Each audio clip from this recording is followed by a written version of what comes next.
hindi ko lang alam. Baka yung 2 piraso, bibigyan niya sa akin 200. Guys, joke lang. Ako, kung gusto niyo bumili ng pato, punta lang po kayo dito sa Santo Domingo. Hanapin niyo lang po si John Giang. Yan. Dami. May mga pato, may mga ganso, may mga manok.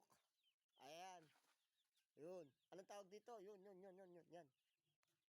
Yan, no? Gahabol yung mga yan. Tsaka may mga kambing. Ayan. Kompleto po tayo dito. Yan, guys. So, guys, don't forget to follow and subscribe to aking YouTube platform.